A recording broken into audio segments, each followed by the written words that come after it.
Not my typical read. So why do I have it? I am a sucker for books I see on television, so when I saw it plugged by its authors, I picked it up. I know Mrs. Captain's a fan of Harlan Coben, and we're both fans of Miss Witherspoon, so here it is on my shelf. Should it be on yours? Let's discuss. I'm Captain Mike. This is Whiskey and Literature. I talk about whiskey and books, and if it's Sunday, it's a book, and today it is Gone Before Goodbye by Harlan Coben and Reese Witherspoon. He is a best-selling author of mysteries and thrillers. I've read and reviewed one of his previous books, Fool Me Once, after seeing the adaptation on Netflix, and I will shamelessly link that review in the description below. She's an Oscar-winning actress and producer, and I just found out she also has a book club. She has written and narrated a few kids' books and Whiskey in a Teacup. And I think the more that I looked into Reese Witherspoon, the more I was impressed. Specs and stats for the book. It was first released in October of 2025. I had to pick mine up on Amazon for $21.95. It is narrated by Miss Witherspoon and an ensemble cast of narrators for 10 hours and 34 minutes. I definitely have feels about that narration, which I will share with my thoughts of the book. Okay, on to the plot of the book.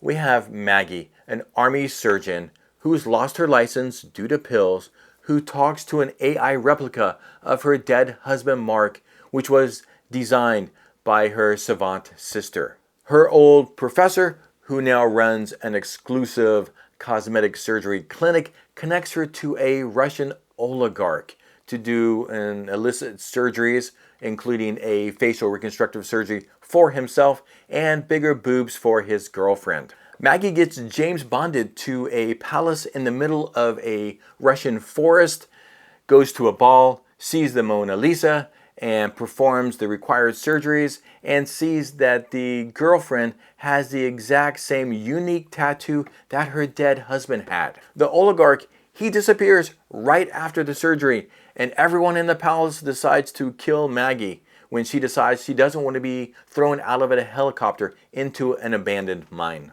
With the help of AI Mark, a mysterious stranger she met at the ball, and her motorcycle riding father-in-law, Porkchop, Maggie has to stay alive long enough to figure out what the hell is going on. Okay, that's enough about the plot. Let's talk about my thoughts about Gone Before Goodbye. And let's talk about the narration first. I'm approaching 200 titles in my Audible library. And I think there's 4 kinds of narrators. There's professional narrators, there's actors and actresses who narrate, there's authors who narrate their book, and then there's ensemble cast who narrate a book together. And this book, Gone Before Goodbye, checks all of those boxes. And still, it doesn't work. At first, I thought the dialogue in the narration sounded strange because Maggie was talking to an AI bot, so it was written kind of weird. But I think all of the dialogue in the narration sounds stilted, abrupt, and unnatural. I'll say when reading the book, I didn't get the same sense. That was just when I was listening to the narration. Some narrators, they bring a book alive, like John Slattery's A Farewell to Arms or Thandie Newton's Jane Eyre. This narration cast, however, fell flat, and they failed the novel. Okay, on to the book itself. It's a quick read. I put it down in a day and a half while working a full schedule. It's a raucous romp through Europe with larger-than-life bad guys and a badass female protagonist. I don't read a lot of mystery thrillers, but it's a nice change of pace to space out those Hemingways and Faulkners. Usually there's some kind of plot twist or reveal. The best of these style books, they lead you down this path and then pull the rug out from under you. And Gone Before Goodbye does that multiple times with multiple plot points. Is Mark still alive? What's Trace's involvement? Why does the oligarch want facial surgery? And who is Nadia, the girlfriend, and why does she have that tattoo? Lots of little threads to keep track of and pick at while you're reading. It's fun for the most part. The narration is weak.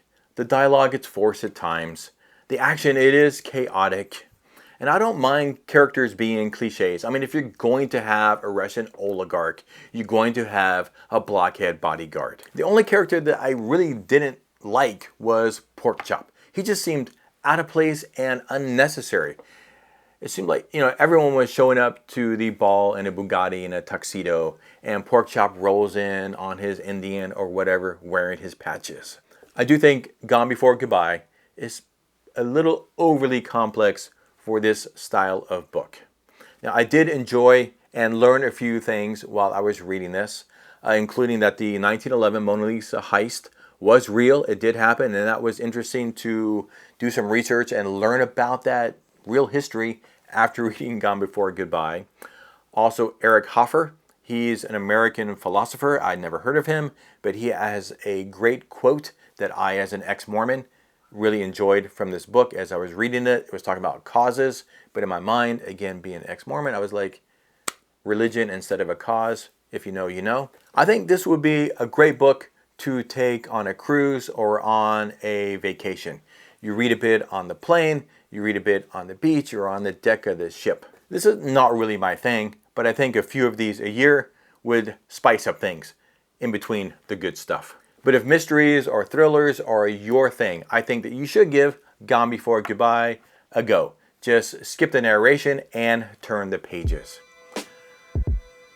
All right, my friends, thanks for watching. I would love to know your thoughts if you've read this book or other Harlan Coben or even Reese Witherspoon's Whiskey in a Teacup. That does sound interesting to me, and I'm going to have to check that one out. So let me know what your thoughts are on that book as well, or on this one. But for now, my friends, if you've enjoyed the video, like it, it's free. Subscribe to see more of my content. Again, I talk about whiskey and books.